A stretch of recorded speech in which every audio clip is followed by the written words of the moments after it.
Je voulais vraiment, avant de commencer à changer le carton par du bois, je voulais vraiment finaliser et bien stabiliser la partie dépôt du réseau, et c'est ce gros travail que je vous présente aujourd'hui. Au sommaire, l'installation d'un rail de programmation sur le dépôt, la répartition des alimentations par aire de service. J'ai rajouté 2 nouvelles voies supplémentaires au pont tournant, et de ce fait, je vous montrerai la reconfiguration du temps de contrôle ainsi que la reconfiguration dans l'ordinateur pour que le système tienne compte de ces 2 nouvelles voies supplémentaires. Je vous présenterai ensuite l'installation du détecteur 10808 que j'ai mis sur le dépôt, et pour terminer, nous verrons le principe et la numérotation des itinéraires sur le dépôt. Je terminerai la vidéo par une belle démonstration avec l'inauguration des 2 nouvelles voies autour du pont tournant, et pour ce faire, nous utiliserons les itinéraires. Bonjour et bienvenue sur Neutrinopolis, mon réseau ferroviaire intriqué à la complexité quantique. Cette vidéo a nécessité bien sûr plusieurs jours de tournage. J'ai même utilisé à certains moments jusqu'à 3 caméras pour vous expliquer et vous montrer certaines choses. Donc, si certaines séquences vous paraissent un peu longues, n'hésitez pas à aller dans la description de la vidéo et à choisir les sections qui vous intéressent en cliquant sur les liens que j'ai mis à votre disposition. Allez, maintenant on est parti, go! La première chose que je voudrais vous parler, c'est de la voie de programmation que j'ai installée sur le dépôt. Une voie de programmation est inévitable et irremplaçable sur le réseau. Elle est nécessaire même si vous travaillez en mode pomme pour configurer vos décodeurs de locomotive. En effet, si vous avez une locomotive dont vous ignorez l'adressage, la seule manière d'interroger la locomotive et de connaître son adresse, c'est via la voie de programmation. Donc si la voie de programmation n'est plus très utile, elle est quand même indispensable. Elle reste indispensable également pour certains décodeurs qui ne travaillent pas très bien en mode pomme, comme le décodeur Lanz que j'ai installé sur la locomotive série 26. Eh bien, ce décodeur préfère être configuré sur la voie de programmation. Ma voie de programmation, regardez, je l'ai installée ici. Vous voyez, c'est une voie qui n'a ni début ni fin. Elle se termine d'un côté par un butoir et de l'autre côté également par un butoir. Cette voie est raccordée uniquement à la sortie voie de programmation de la Z21. Alors pour l'instant, comme la plupart du temps la voie est vide, eh bien je l'ai agrémentée par ma vieille grue Jouef Villeneuve qui m'a suivi durant toute ma vie, c'est incroyable. J'ai cet objet depuis plus de 50 ans et cet objet m'a toujours suivi fidèlement. C'est un des rares objets que j'ai gardé de cette époque-là, mais c'est incroyable de l'avoir encore. Donc j'aime bien décorer mon dépôt, alors je trouve que c'est très chouette d'avoir cet objet à l'entrée du dépôt. Une remarque quand même, c'est que en laissant une locomotive sur la voie de programmation, j'ai découvert, et je ne le savais pas, que la voie de programmation, lorsque la Z21 n'est pas en mode de programmation, c'est-à-dire que ce n'est pas la lettre verte qui est affichée, mais la lettre bleue, donc la lettre de fonctionnement normal sur le réseau, eh bien, la voie de programmation se comporte comme la voie du réseau. Elle reçoit le signal DCC du réseau. Alors, si je l'avais su avant, je ne sais pas, peut-être que je n'aurais pas installé de voie de programmation, mais plutôt que j'aurais isolé un tronçon de mon dépôt, par exemple de ici à là-bas, je l'aurais isolé des deux côtés, j'aurais mis le canton isolé connecté à la voie de programmation en sachant que les locomotives, lorsque la Z21 est en mode normal, LED bleu, eh bien les locomotives vont transiter normalement sur la voie de programmation comme si c'était une voie normale. Enfin voilà, c'est fait, j'ai ma voie de programmation qui est là et je ne vais pas la retirer parce que j'ai découvert ça, c'est trop tard, elle restera là pour l'instant. La deuxième chose que je voudrais vous montrer, c'est que j'ai mieux réparti l'énergie électrique dont le réseau a besoin pour fonctionner. Précédemment, je me servais d'une alimentation variable 14 volts 2 ampères qui se trouve sur mon pupitre de commande.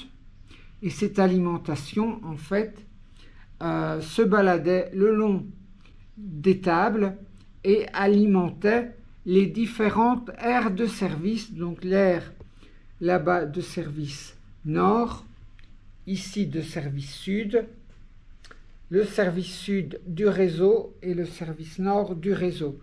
Donc je n'avais qu'une alimentation qui alimentait tout. Maintenant, en fait, pour chaque aire de service, j'ai une alimentation locale. J'ai installé dans chaque aire de service un transfo 16 volts 2 ampères. Alors vous voyez, pour ici, celui-là, il est là. Et donc, il me sert à alimenter les décodeurs 10836 pour mes aiguillages et mes commandes. Et également alimenter les animations du réseau, comme par exemple les LED débutoires. C'est la même chose dans les deux aires de service du réseau. Alors vous voyez, là-bas, j'ai bien mon alimentation 16 volts 2 ampères qui me sert à alimenter toute cette partie du réseau. Je vous montre quelques images de l'installation des nouveaux transformateurs. Pourquoi j'ai fait ce changement de répartition des alimentations?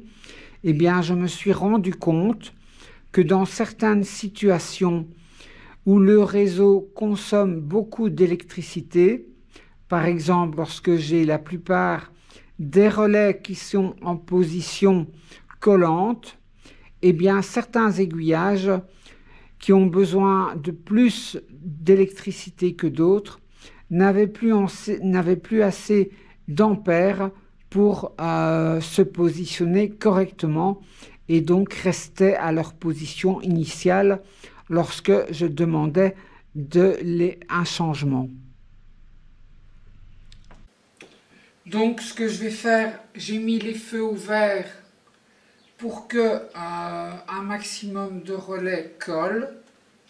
Donc il y a une consommation de courant maximum sur le réseau. Et maintenant j'essaye tous les aiguillages pour voir s'ils ont assez de courant. Donc je vais d'abord les mettre tous au rouge, en courbe. Et puis je vais tous les remettre droits. Attention.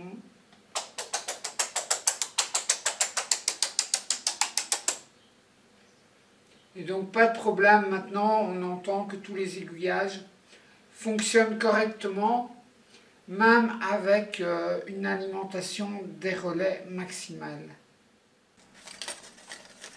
J'ai retrouvé deux sorties Fleischmann compatibles avec mon pont tournant. Également en stock, j'ai retrouvé deux butoirs Jouef.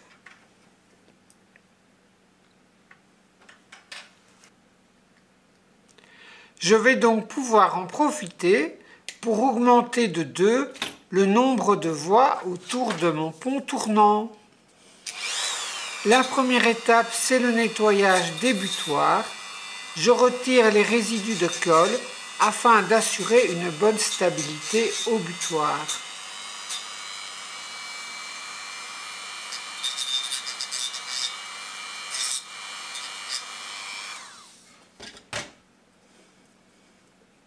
J'installe les nouvelles rails de sortie sur le pont. Les cages d'origine sont clipsées fermement. La preuve, celle-ci à droite de l'image a cassé au démontage. Je coupe maintenant les rails à la longueur précise pour s'insérer entre le pont tournant et le butoir.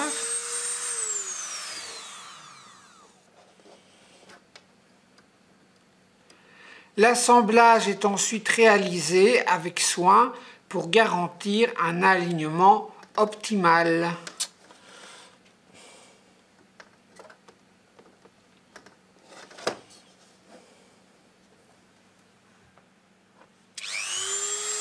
Une nouvelle découpe s'impose pour ajuster l'extrémité de la voie.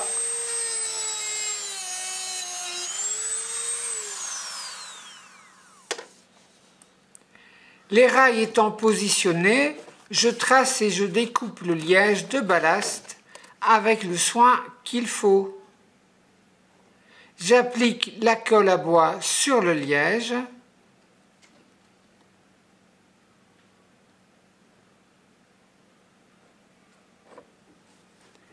Et puis, c'est la mise en place du liège à l'aide d'une presse pour un collage optimal.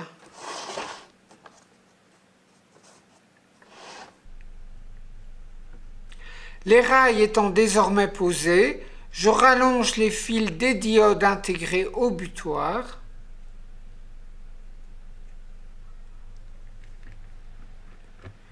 Et ces fils sont ensuite raccordés au connecteur d'alimentation principal.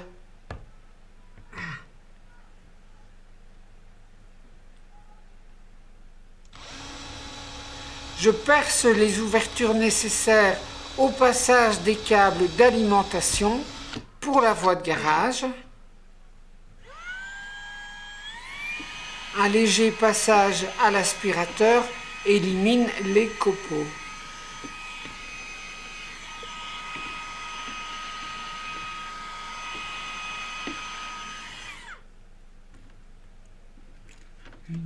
Je soude les feeders directement sur les rails en veillant à ce qu'ils restent masqués en dessous du butoir.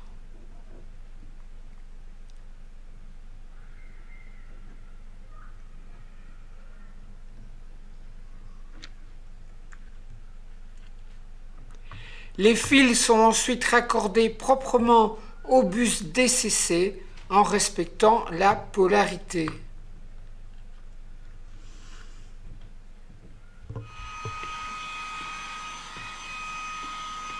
Et un second nettoyage rapide pour éliminer les résidus du travail.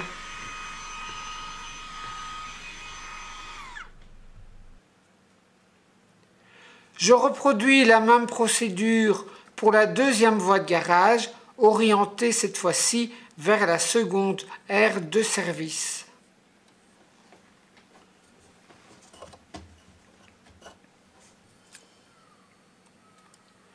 Donc, maintenant, c'est l'installation des fils d'alimentation du rail.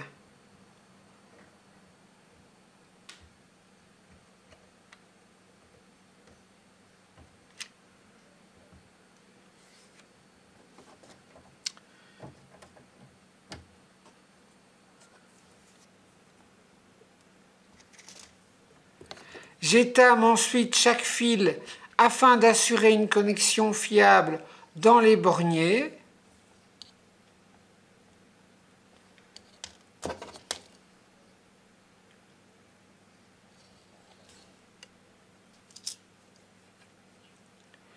Et toutes les connexions étant effectuées, le câblage est désormais complet.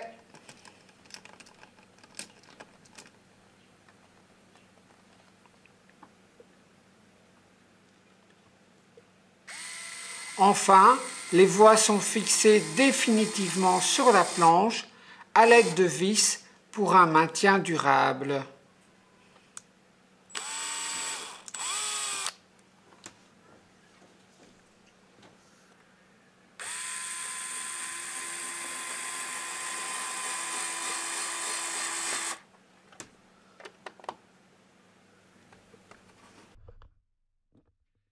J'ai terminé de construire donc mes deux nouvelles voies de garage associées à mon pont tournant. Avant de faire une démo et d'aller garer deux locomotives sur ces deux nouvelles voies de garage, il va me falloir rentrer la nouvelle configuration du pont tournant dans le turn control et rentrer également la nouvelle configuration dans mon logiciel, dans mon ordinateur. Donc on va faire ça avant de faire la démo, mais regardez, j'ai mon aire de service qui est ouverte et j'ai tous mes outils. Alors avant de ranger tout, je vais faire une dernière chose dans mon aire de service. Je vais installer un détecteur 10808. En effet, vous savez bien que mon banc nettoyeur se déclenche lorsqu'un train est détecté dans le canton ici. Si vous n'avez pas vu la vidéo sur le pont, le banc nettoyeur, je vous mets le lien ici à droite. Et donc pour l'instant, en fait, ce canton qui doit être détecté, eh bien, le fil du canton, en fait, part et rejoint l'autre table où j'ai un détecteur 10808, mais ça va être plus simple d'en installer un dans l'aire de service du dépôt et de ne pas devoir faire courir un fil d'une table à l'autre. D'autant plus que je vous ai dit, l'entrée et la sortie de mon dépôt vont être gérées par l'ordinateur pour ne pas qu'il y ait d'incident entre le dépôt, ici à gauche, et le réseau à droite. Donc, je vais installer le détecteur 10808, on va le mettre là-bas en dessous. On va faire ça ensemble, et même si il n'est pas utilisé à pleine puissance, eh bien, en fait, il sera déjà utilisé pour mon banc nettoyeur. Regardez, mon détecteur 10808 est prêt, je l'ai sorti de sa boîte. Alors, qu'est-ce qu'on trouve dans la boîte? Eh bien, d'abord, bien sûr, le détecteur. Deux connecteurs qui permettent d'une part de faire venir jusqu'au détecteur les câbles des cantons et puis un petit détecteur pour le signal DCC, la phase et le neutre. Et puis également un câble de 2 mètres. Ce câble est à relier entre deux détecteurs 10808 pour faire remonter l'information vers la Z21 et vers l'ordinateur. Donc, je vais placer mon détecteur 10808 là-bas, tout au bout, sur le dépôt. Et puis, j'ai besoin de faire coulisser un câble en dessous du pont, le câble que je viens de vous montrer, qui doit venir ici se connecter à l'autre détecteur 10808 et à la prise libre CAN pour ensuite que l'information puisse remonter toujours par un câble CAN vers ma Z21. Donc le problème en fait, c'est que j'ai mesuré et que entre la position où va se trouver mon nouveau détecteur 10808 et ici mon premier détecteur 10808, eh bien il y a 3 mètres de câble et le câble fourni par Rocco, il ne fait que 2 mètres. Donc j'ai demandé à ChatGPT quel câble je devais acheter de 3 mètres pour savoir, pour avoir une longueur suffisante et pour connecter mes deux détecteurs 10808. Il m'a d'abord proposé un câble genre téléphone, comme ça, un câble plat. Et puis, je n'en ai pas voulu, donc je lui ai dit que je voulais un câble de cette qualité, comme le câble d'origine, donc c'est du 24 AOG. Et donc, il m'a proposé un câble sur Amazon que voici et que j'ai acheté donc 2,95 €. Donc, c'est tout à fait raisonnable et qui lui fait bien 3 mètres. Donc, ce qu'on va faire, on va installer le détecteur 10808 et on va tester si ce câble fonctionne bien. On va le tirer, le faire passer au-dessus des rails simplement pour le connecter ici au premier 10808 pour simplement voir si tout fonctionne bien. Et si tout fonctionne bien, bien sûr, je le ferai coulisser proprement en dessous du pont là-bas. Alors ce câble, je mets les références dans la description de la vidéo. Comme ça, si vous avez besoin, comme moi, d'un câble plus long que le câble de 2 mètres, le câble fourni par Rocco, eh bien, vous avez les références et où vous pouvez acheter le câble.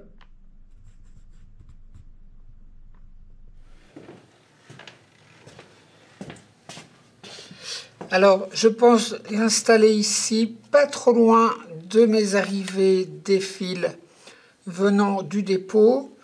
Je vais l'installer provisoirement pour voir si après j'ai assez de longueur pour tirer le fil, le câble CAN vers l'autre détecteur 10808.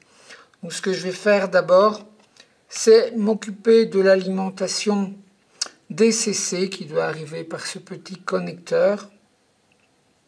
Donc je vais m'occuper d'abord de ça.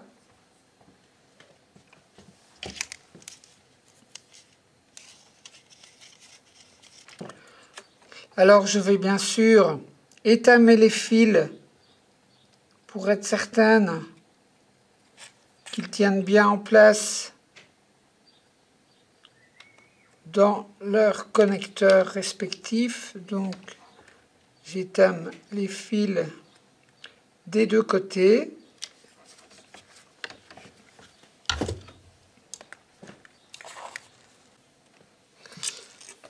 Ok, donc de ce côté-ci, c'est déjà bon. Et alors de l'autre côté, j'ai un connecteur ici avec mon signal DCC.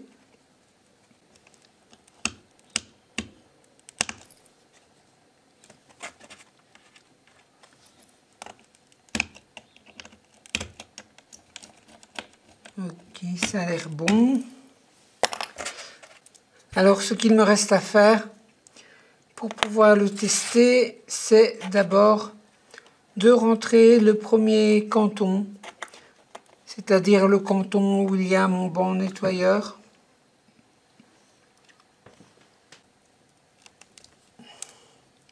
Alors donc ça c'est le fil qui vient de mon canton.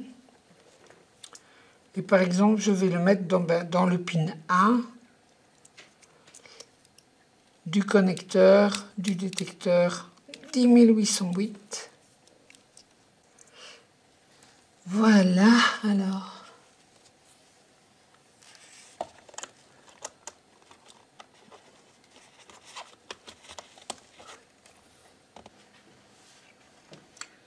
Alors maintenant, il me reste à lui donner une adresse. Donc comme mon premier détecteur, il a l'adresse 0, je vais lui donner l'adresse 1.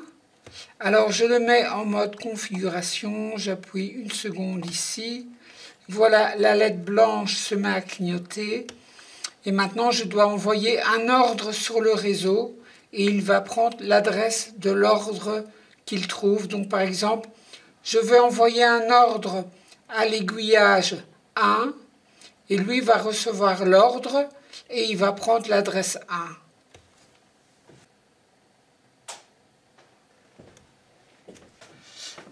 Voilà, il a arrêté d'être en mode configuration, donc il a bien reçu l'adresse et il a dû la prendre pour lui. On va voir si ça fonctionne. Donc tout est prêt. Il me reste bien sûr à installer le câble CAN entre les deux détecteurs. Alors, le câble, je ne vous l'ai pas dit, mais que j'ai acheté chez Amazon, il m'a coûté 2,95 €. Donc, pour avoir un câble plus long, ça ne m'a pas ruiné. Alors voilà, il est branché de ce côté-ci. Et donc, je le prends et je dois aller le mettre là-bas. Alors, vous voyez que même un câble de 3 mètres, ce ne sera pas de trop. Alors, je vais simplement le mettre ici, sans l'arranger, juste pour le test. Voilà. Il nous reste donc à faire un test pour voir si le détecteur 10808 et mon ordinateur reconnaissent bien que le canton est occupé. Pour ça, on va faire un test. On va simplement déposer une voiture qui consomme de l'électricité. Donc une voiture qui est éclairée. Alors par exemple celle-ci. Et je la dépose sur le canton.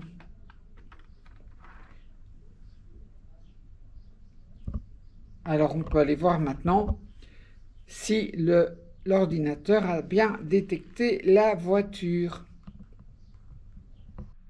Et donc il doit avoir été écrire un fichier dans le répertoire. Alors j'ai bien mon nouveau décodeur qui a l'adresse 1. Le premier pin c'est le pin 0 et le canton est bien occupé. 1, ça veut dire que c'est une détection de consommation de courant et non pas RICOM. Et donc, puisque ce n'est pas RICOM, il n'y a pas d'adresse pour la locomotive. Et ça, c'est pas grave, je sais que tout fonctionne bien. Alors, puisque le câble qui m'a été référencé par ChatGPT fonctionne bien, eh bien, il ne me reste plus qu'à le tirer proprement en dessous du pont jusqu'à l'autre détecteur. Alors je vous passe la gymnastique que j'ai dû faire pour arriver à faire passer le câble CAN dans une dégaine en dessous du pont. Mais voilà, c'est fait. Et donc j'ai même eu encore la place pour le faire coulisser en dessous des voies, pour éviter ici la zone de raccordement. Donc il coulisse le long des voies et puis il bifurque pour arriver là au 10808. Et nous allons maintenant pouvoir le connecter.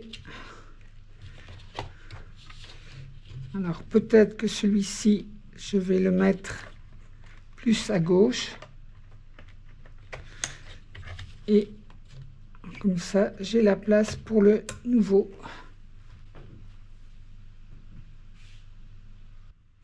Alors pour aujourd'hui, il ne me reste plus qu'à remettre de l'ordre, fermer les aires de service. Pour demain, nous ferons la configuration du pont tournant et nous continuerons les tests. À demain! Bonjour les amis, ce matin nous allons rentrer dans notre système informatique la nouvelle configuration du pont tournant avec ces deux nouvelles voies d'arrêt. Cela va se faire en 3 temps. Le premier temps, c'est de rentrer chaque voie avec sa position physique dans le temps de contrôle. Ensuite, pour savoir faire un basculement du pont tournant d'un côté ou de l'autre, on va devoir rentrer dans l'ordinateur pour chaque voie quelle est sa voie opposée. Et enfin, dans un troisième temps, pour que l'ordinateur puisse dessiner correctement le plan du pont tournant avec toutes les voies, eh bien, il va falloir rentrer à nouveau dans l'ordinateur chaque voie avec son numéro et sa position physique autour du pont tournant. Quelque part, ce qu'on va rentrer dans le turn control, on doit bien sûr dupliquer ces informations dans l'ordinateur sous une autre forme, mais ce sont les mêmes informations. Allez, on est parti. On va donc commencer par entrer la nouvelle configuration du pont tournant dans le turn control. Donc on va numéroter toutes les voies en commençant par 1 et on va donner le numéro 1 à la première voie ici qui est la voie de sortie du pont tournant. Numéro 1 et puis je compte et j'avance dans le sens des aiguilles d'une montre. Donc 1, 2, 3, 4 jusque 11. Je continue de l'autre côté. 12, 13, 14 jusque 18. Je vais rentrer ces 18 voies avec leur position dans le turn control. Et je ne dois pas oublier que les voies qui n'ont pas de voie opposée, donc comme par exemple la voie numéro 1 n'a pas de voie opposée, je dois quand même rentrer la voie opposée que j'appelle une voie fictive. Je dois quand même rentrer cette voie-là pour savoir faire le basculement de mon pont tournant. Alors ces voies-là, par convention, je vais les numéroter après 90. Donc 91, 92, 93 et 94. J'aurai 4 voies fictives à rentrer également dans le turn control. Si vous n'avez pas vu toutes les explications que j'ai données à ce propos, eh bien, je vous invite à aller voir ma playlist pont tournant et je mets le lien ici à droite de la vidéo. La première chose, c'est que je vais faire un reset complet. Donc, je vais dans les menus, je vais choisir le menu de reset et je valide. Ensuite, je retourne dans les menus et il me demande de confirmer qu'il s'agit bien d'un pont avec 48 sorties. Donc je confirme.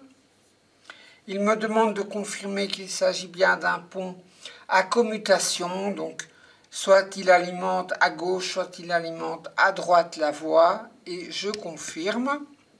Et puis il me demande de confirmer la position réel du pont par rapport à la position sur l'écran et c'est également correct. Donc je confirme.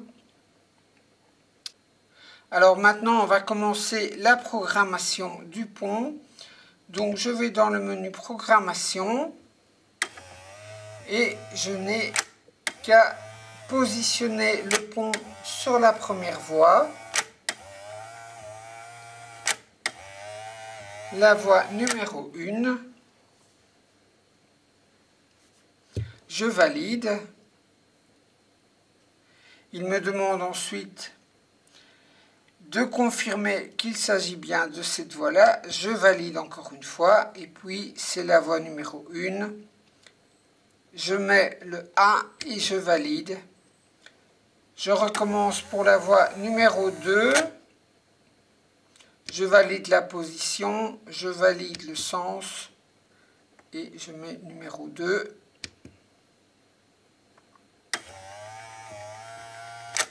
Je me mets maintenant sur la voie numéro 3. Je valide le sens. Il me demande le numéro 3 et je valide. Je mets sur 4, je valide le sens. Numéro 4. Je me positionne sur la 5, je valide le sens. 5. Je me mets maintenant sur la 6, je valide le sens. Et je valide. Je me mets sur la 7, je valide le sens. Et c'est bien la 7. Je me mets sur la 8, je valide le sens. Je valide. Je me mets sur la 9, je valide le sens. Numéro 9. Je me mets sur la 10, je valide le sens. Je valide le numéro, je me mets sur la 11. Je valide le sens, je valide le numéro. Alors on continue, on va se mettre maintenant sur la voie la première voie fictive.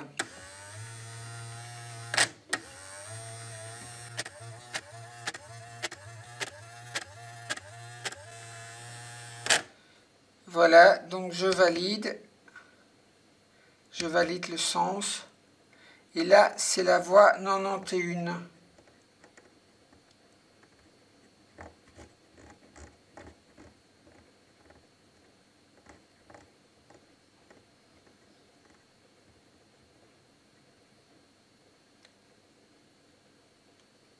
Ok. Je continue, maintenant je trouve mal, c'est la voie numéro 12. Donc je valide le sens. Voie numéro 12. Je valide le sens. 13. Je valide le sens. 14. Je valide le sens. 15. Je valide le sens. 16. Voie 17, je valide le sens. Je valide le numéro. 18, la dernière. Je valide le sens. Je valide le numéro. Deuxième voie fictive, la 92, je valide le sens. 92. Je valide le sens. 93. Je valide le sens. Et 94.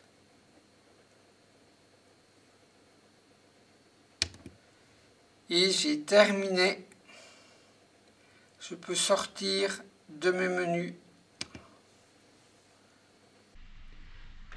N'oubliez pas, puisqu'on a fait un reset complet du turn control, il faut redéfinir la ligne de polarité. Alors ça se fait dans le menu pôle. Donc je voyage à nouveau dans mes menus. Je vais dans mes menus pôle et je vais définir la ligne de polarité, la ligne qui définit le changement de sens sur le pont tournant, et je vais mettre la ligne verticale puisque dans mon cas j'ai mes voies de garage qui sont positionnées à gauche et à droite. Je valide pour définir la ligne de polarité verticalement.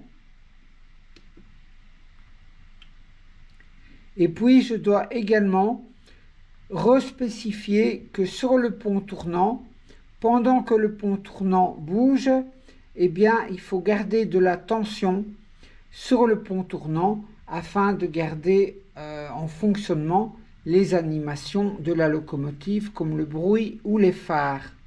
Ça se fait dans le menu REL. Encore une fois, je voyage dans mes menus. Et là, en fait, pour l'instant, j'ai la ligne qui clignote pour dire que le pont n'est pas alimenté quand il bouge. Donc, je change la config. Maintenant, j'ai la ligne qui ne bouge plus, ce qui veut dire que le pont est alimenté même lorsqu'il bouge, et je confirme. Alors, ce qu'il me reste à faire, c'est dans l'ordinateur rentrer la correspondance entre les voies. Donc, pour chaque voie, quelle est la voie opposée? Alors, pour ça, je vais le faire peut-être en vrai pour ne pas me tromper. Donc, je positionne le pont sur la position 1.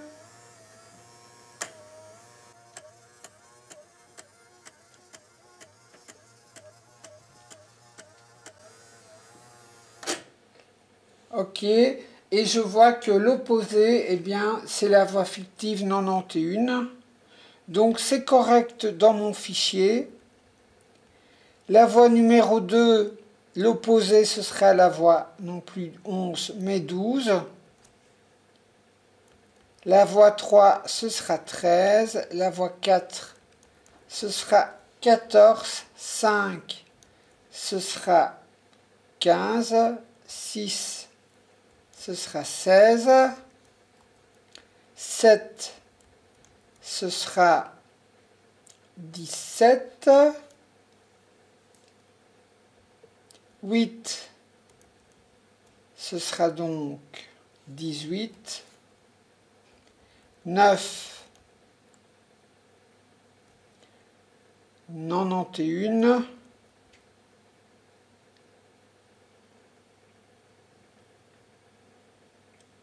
10, 92, 11, 93, 12, 11, 93. Alors 12. Alors je me mets sur la voie numéro 12 pour être certaine. Et la voie numéro 12, l'opposé, c'est la voie numéro 2. La voie 13,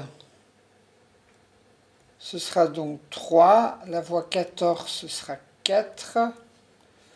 La voie 15, ce sera 5. La voie 16, ce sera 6.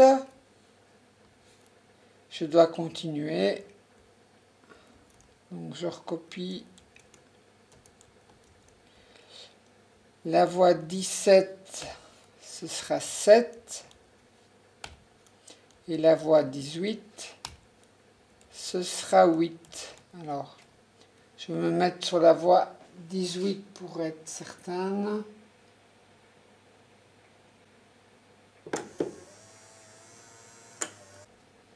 Je suis sur la voie 18 et l'opposé, c'est bien la voie numéro 8.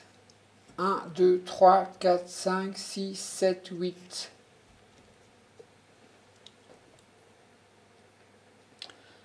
Ok, on a terminé avec ça.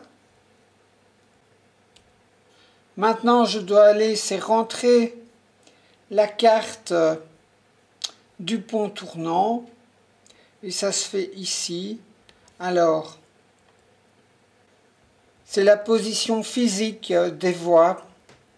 Donc la voie numéro 1, c'est celle-ci.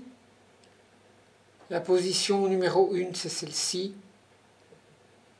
La position 25 est ici, en bas.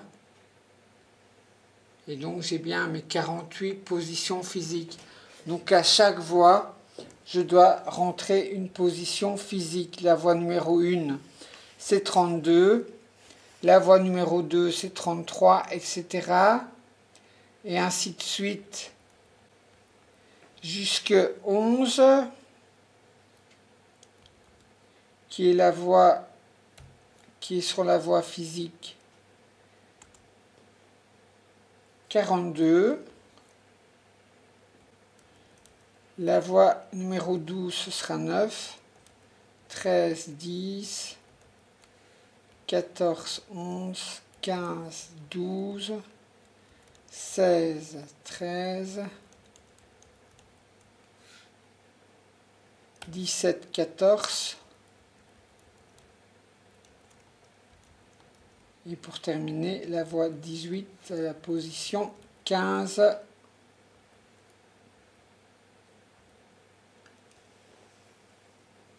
Je peux calculer pour voir. Donc 1, 2, 3, 4, 5, 6, 7, 8, 9, 10, 11, 12, 13, 14 et 15. Donc c'est bien correct. Maintenant, si on change de vue, c'est-à-dire qu'on se tourne d'un quart de tour,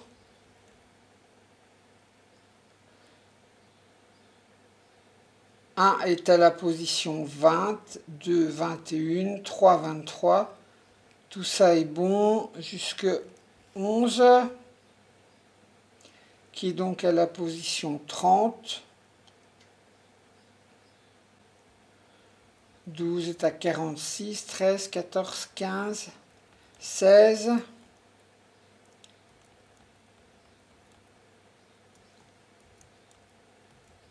17 est à la position 3. Et 18 est à la position 4.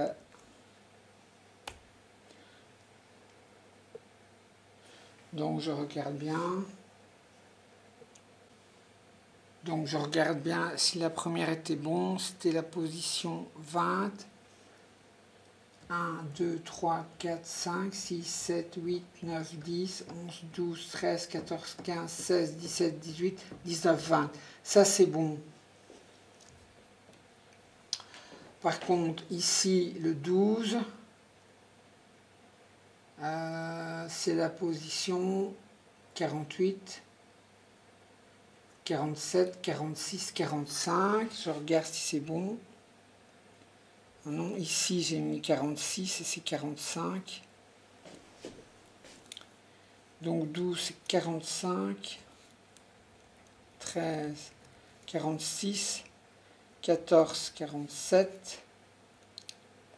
15, c'est 1. Non, 15, c'est 48. 16, c'est 1. 17, 2. Et 18, 3.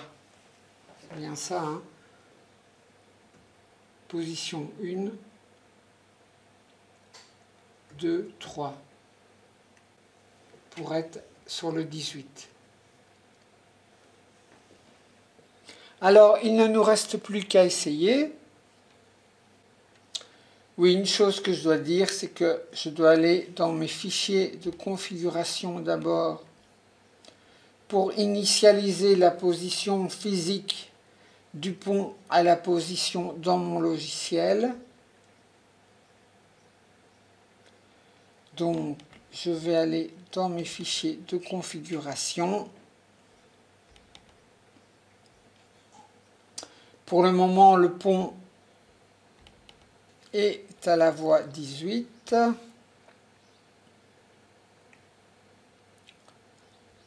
Et le sens du pont, eh bien, il est côté cabine, donc c'est 0. Donc c'est bon. Je sauve. Et puis maintenant, on peut essayer. Si je regarde dans le tableau sur le pont tournant, la première chose que je peux dire, c'est que j'ai bien rajouté 2 voies, puisque de 16, je suis maintenant passé à 18 voies.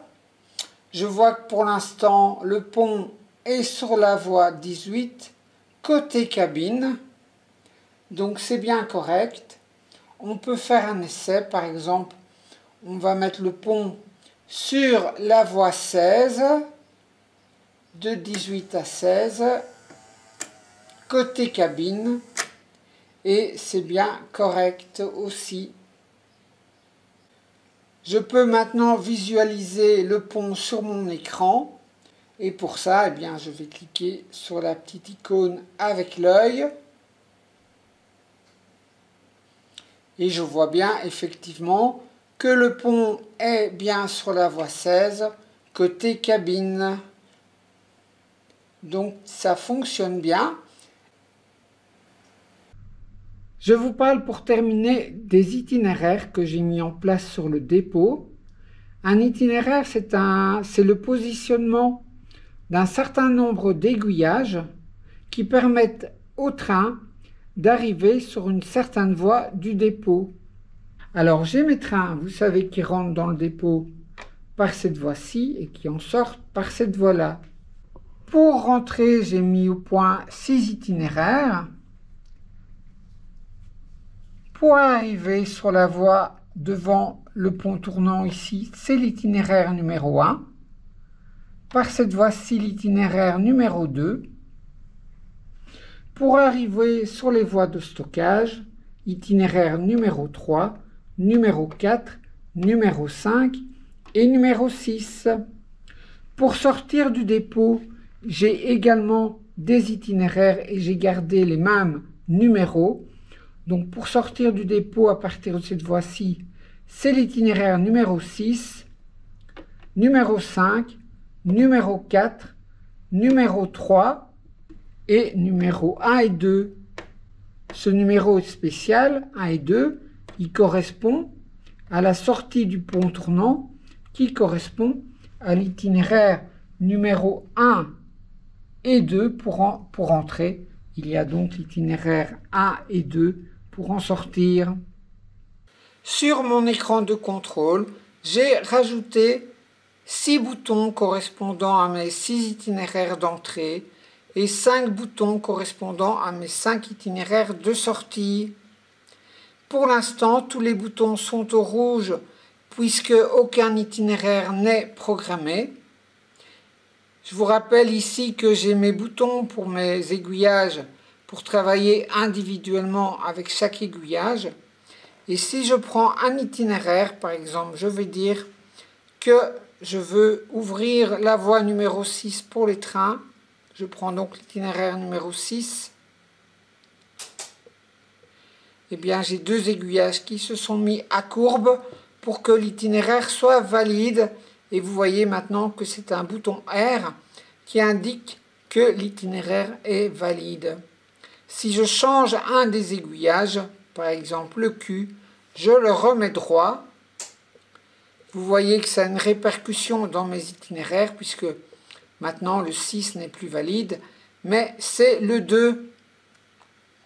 Si je coupe l'aiguillage Z et que je le remets à droite, à ce moment-là, on ne sait plus rentrer dans le dépôt. Et donc, tous mes itinéraires deviennent rouges.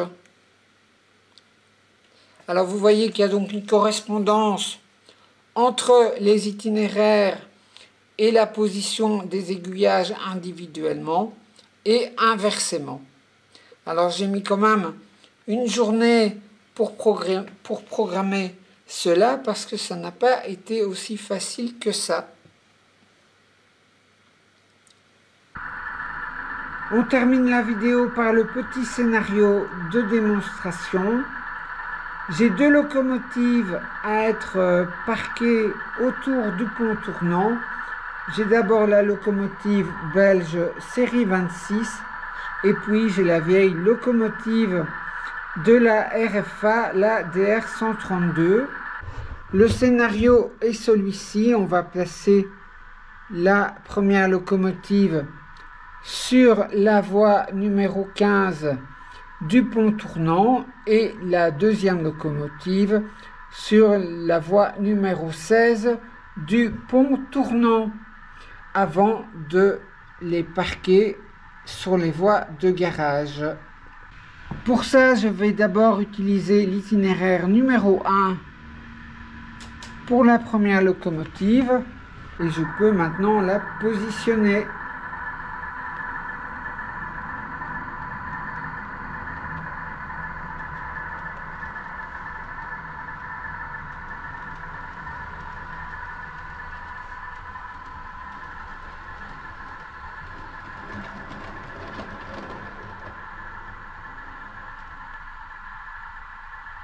Voilà, je la laisse en attente.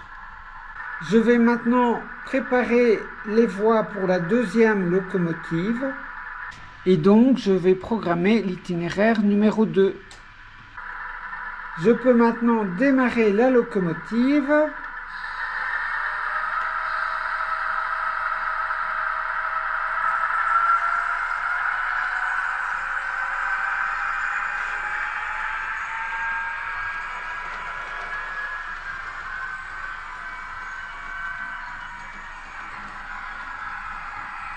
Et venir la placer en attente.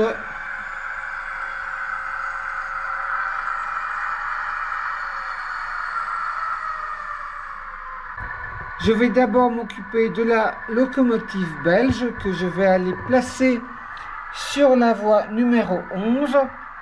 Je vais donc positionner le pont tournant sur la voie de la locomotive belge, c'est la voie 15. Attention que je dois faire un 180 degrés au pont tournant pour que la locomotive rentre côté non cabine, sinon vous allez encore me dire que ça ne se passe pas comme ça dans la réalité. Donc le pont va faire un 180 degrés et se positionner sur la voie numéro 15. Pour ça, je vais travailler côté non cabine et j'y suis et je vais positionner le pont sur la voie numéro 15.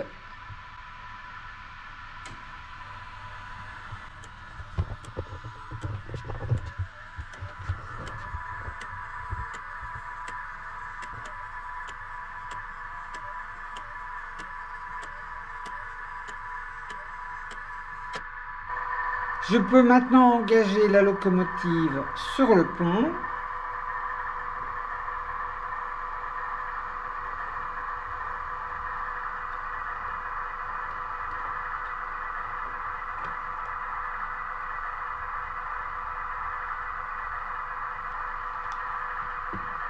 Et maintenant, je vais faire sortir la locomotive côté cabine sur la voie numéro 11.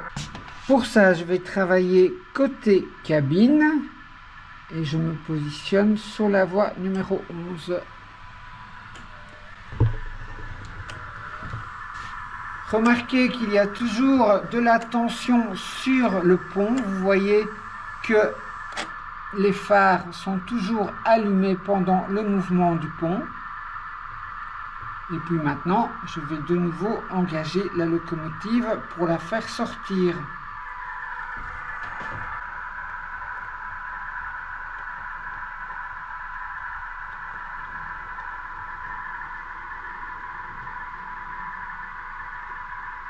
Et voilà, elle est garée. Je peux même faire l'extinction des feux. Pour la seconde locomotive, je dois positionner le pont côté non-cabine sur la voie numéro 16. Je me positionne en non-cabine et je clique sur la voie numéro 16.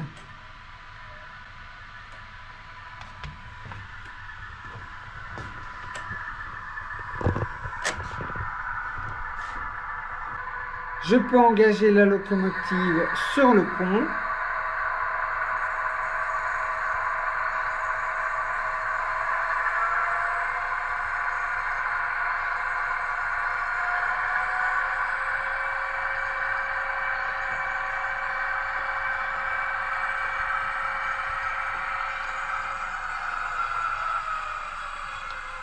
Je voudrais maintenant garer la locomotive sur la voie numéro 18, mais en marche avant, c'est-à-dire que le pont tournant doit faire un 180 degrés pour que la locomotive sorte du pont côté cabine. Et nous verrons ainsi fonctionner le moteur de la locomotive pendant que le pont bouge, puisqu'il y a toujours de l'électricité sur le pont. Et nous verrons une commutation puisque le pont va changer de sens. Les deux rails vont changer de sens pour que la locomotive puisse arriver sur les rails sans court-circuit. Alors je me positionne côté cabine et je dois me mettre sur la voie numéro 18.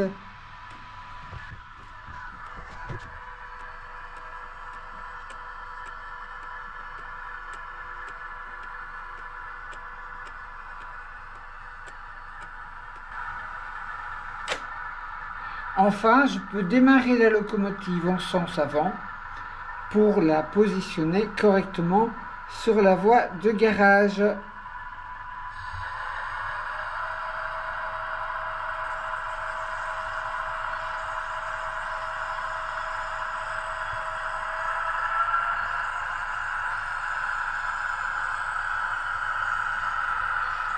Et vous voyez qu'il y a bien eu une commutation sur le pont des voies du pont, puisque la locomotive n'a pas fait de court-circuit en rentrant sur la voie de garage.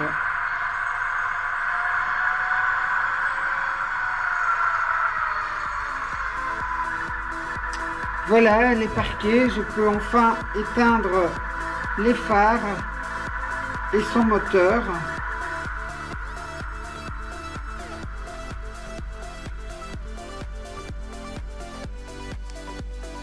Voilà, c'est déjà terminé pour aujourd'hui.